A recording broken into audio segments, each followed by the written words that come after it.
Depuis que la Russie a envahi l'Ukraine, le monde a peur d'une chose: les armes nucléaires de la Russie. Mais que se passerait-il exactement si le président russe Vladimir Poutine décidait d'appuyer sur le bouton rouge? Qu'est-ce qui pourrait amener Poutine à faire exploser une arme nucléaire? Quelle chaîne de commandement cet ordre devrait-il suivre? Et que se passerait-il si les pays membres de l'OTAN ripostaient? Voici Et si, et nous nous demandons ce qui se passerait si la Russie lançait une bombe nucléaire. Lorsque les États-Unis ont attaqué les villes japonaises d'Hiroshima et de Nagasaki en 1945, il s'agissait des 2 seules fois dans l'histoire où des armes nucléaires ont été utilisées en temps de guerre. Les destructions et les pertes causées par ces bombes ont été dévastatrices. Au total, on estime que 120 000 personnes ont été tuées sur le coup et des dizaines de milliers d'autres dans les mois qui ont suivi. Les personnes se trouvant à moins de 1 km des détonations ont été carbonisées par les rayons de chaleur, et celles qui se trouvaient à moins de 1,5 km du point zéro ont subi des brûlures instantanées et de graves dégâts à la peau. Aujourd'hui, la Russie possède plus d'armes nucléaires que tout autre pays. Et Poutine a déjà mis les forces nucléaires russes en état d'alerte, menaçant tout pays qui prendrait parti pour l'Ukraine. Le monde pourrait-il donc être sur le point de connaître un hiver nucléaire? Selon les politiques russes en matière de dissuasion nucléaire, il existe quelques principes de base selon lesquels Poutine pourrait prendre la décision d'utiliser des armes nucléaires. L'une des raisons de ce lancement qui changera le monde pourrait être des missiles balistiques visant la Russie ou ses alliés. Une autre pourrait être une attaque contre des sites gouvernementaux ou militaires critiques qui pourrait compromettre la capacité de réaction de la force nucléaire de la Russie. Enfin, et c'est peut-être la raison la plus inquiétante, l'utilisation des armes conventionnelles contre la Russie qu'elle perçoit comme une menace directe à son existence. Cela signifie que la Russie pourrait lancer des armes nucléaires si un membre de l'Organisation du Traité de l'Atlantique Nord, ou OTAN, commençait à intervenir directement dans la guerre en Ukraine.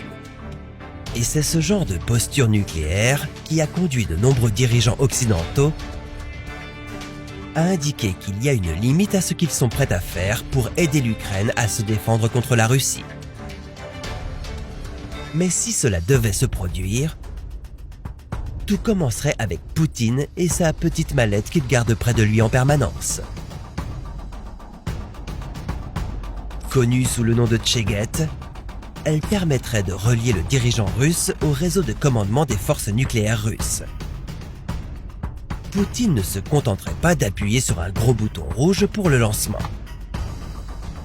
Il transmettrait plutôt les ordres de lancement à l'état-major général, qui est le commandement militaire central. L'état-major russe lancerait ensuite les missiles nucléaires en envoyant les codes d'autorisation aux commandants des différentes armes. Ou, au cas où les postes de commandement seraient détruits, il pourrait les contourner en utilisant un système de secours appelé périmètre. Cela permettrait à l'état-major général d'initier directement le lancement de missiles terrestres à distance. S'il le faisait, ces missiles terrestres mettraient environ 30 minutes pour atteindre un pays comme les États-Unis.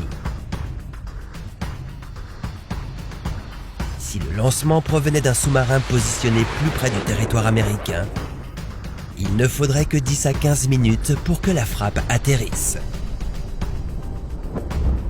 Une fois lancé, le système infrarouge de l'armée américaine basé dans l'espace détecterait tous les missiles par rayonnement infrarouge. En quelques minutes, le président Joe Biden serait alerté et quelques instants plus tard, la réponse serait probablement une contre-attaque massive immédiate. Cela signifierait le déploiement de centaines, voire de milliers d'avions, de sous-marins nucléaires et de véhicules terrestres d'artillerie lourde armés de missiles. Mais même cette énorme action militaire ne serait qu'une réaction au premier lancement. Imaginez qu'une ogive nucléaire explose à Washington DC, à quelques rues de la Maison-Blanche. Même si cet objet n'était que de 2/3 de la puissance de la bombe larguée sur Hiroshima, tout ce qui se trouverait dans un rayon d'environ 1 km serait détruit. Plus de 45 000 personnes seraient tuées et 300 000 autres blessées. Toute personne se trouvant dans un rayon de 8 km pourrait être temporairement aveuglée par l'énorme flash lumineux de l'explosion. Les personnes se trouvant à 30 km de l'explosion pourraient être envahies par un mélange de poussière, de débris et de sous-produits mortels des radiations. Ce serait une terrible avant-première des effets catastrophiques que toute nouvelle escalade pourrait avoir sur le monde entier, et pas seulement sur l'Amérique du Nord.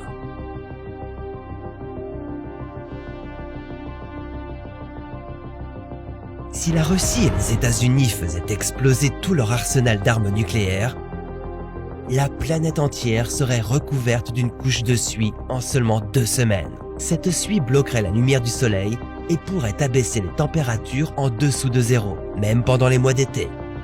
Et il faudrait au moins 10 ans pour qu'elle se dissipe. La menace d'une guerre nucléaire est effrayante. Mais tout ne semble pas totalement désespéré. L'armée russe était considérée comme l'une des plus puissantes du monde. Mais l'invasion de l'Ukraine a révélé que l'armée russe est peut-être moins bien équipée et moins bien entraînée que prévu. La menace imminente d'une guerre nucléaire pourrait être un autre moyen pour la Russie de maintenir le monde dans un état de peur et de soumission. Cependant, Vladimir Poutine n'est pas la seule personne impliquée dans le lancement d'armes nucléaires. De plus, la guerre nucléaire n'est pas un jeu. Si vous êtes la première personne à lancer une attaque nucléaire, vous avez très probablement garanti votre propre mort. Mais que se passerait-il si l'arsenal nucléaire russe était utilisé différemment? Par exemple, en terraformant Mars. Eh bien, c'est une histoire pour un autre « Et si ?»